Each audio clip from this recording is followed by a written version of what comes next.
this is going to be interesting as a transition phase for Haiti, and to what extent the military groups, the criminal groups on the ground will actually respect this and think of this as a solution that they have been asking for the last 2 or 3 weeks. It's going to be, it's still up in the air, to be honest, but I'm hoping that some of the actors on the ground will see this as an opportunity to maybe move to a more peaceful end game a little bit for Haiti. And to your point about the military and the gang control of Haiti, this is now so entrenched, you wonder how that is ever going to be unraveled. Well, to be honest, criminal groups in Haiti they have been there since the 70s. To be honest, since Tonton Macoute under Duvalier, and then under Aristide in the 90s and early 2000s, we had the well-known chimeras, the chimère, and so these groups tend to have always a position of they are affiliated loosely with political power, and they can be hired for personal gains for specific individuals or groups.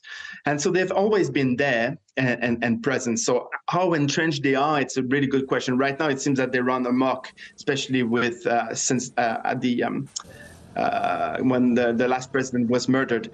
But he himself was also cultivating certain groups to help him bolster his own position in Haiti. So it's always quite tricky to know if and when this can actually be uprooted as a problem. But I do think that they will still be there, but it's just a question of how present they're going to be in the daily life of Haitians, and how, because right now they've actually, as you know, attacked the airport.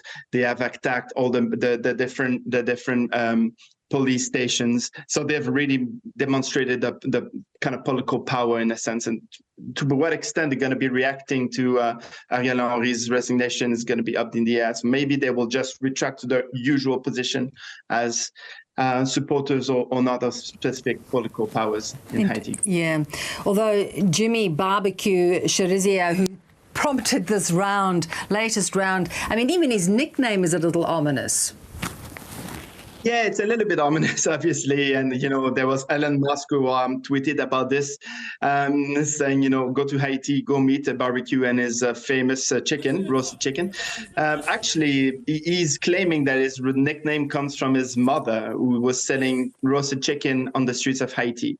Again, there are the conflicting reports about that, and we know that he's ruthless, so there's no question. And why he's so important is also because he's also playing the political game. Journalists go and talk to him, and other military and crime not military, but criminal gang leaders just don't play that game. They don't. It's very difficult to get to them and talk to them. And he's definitely playing the PR game. And so, yeah, we hear a lot about barbecue. These peacekeeping forces that have been floated and US involvement, what is your feeling about what is essential to try and at least restore some sort of calm on the streets for people? Because there are many people trapped in really terrifying situations. Absolutely. It's quite central, to be honest. But right now we have a budget of what that is floated as 300 million.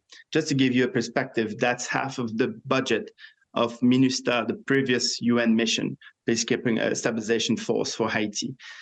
In any given year. So it's still minor money. Even in this accounts for the US committing another extra 100 million on the day of the announcement of this transitional council. So it's still little money, and we still don't know who's going to really be leading this force. So obviously, Ariel Henry was in Kenya trying to broker this deal with and get the Kenyan police force to come to Haiti, and this is the day that actually he lost control of the country. So we don't really know who's going to be leading this force, and how many people are going to be, how many police officers and military officers are going to be committed to this.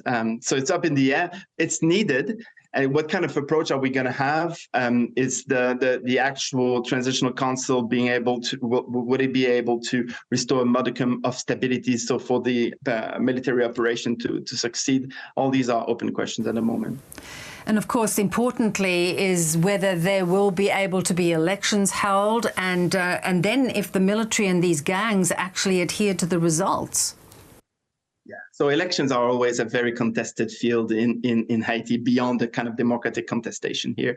And I think this is going to be probably the most powerful aspect of this transitional council, is that obviously they will be appointing a prime minister. So that's going to be important for us to follow who's going to be the interim prime minister. But more importantly, they will be in charge of this provisional electoral council. And in the past 20, 30 years, this has always been very politicized by the ruling party. So it's very difficult. It's going to be interesting to see if they can actually have a consensus about the staffing of this electoral council, the specific dates that this is going to be organized, if the situation is going to actually be stable enough to really have open and legitimate elections. So we hope that this is going to be the case, but the recent history of Haiti have shown that there's all sorts of involvements from international actors and from actors on the ground also trying to use the vote to bolster their own personal gains. Such a mess. Really good to get your analysis and perspective. Thanks, Nicolas. My pleasure.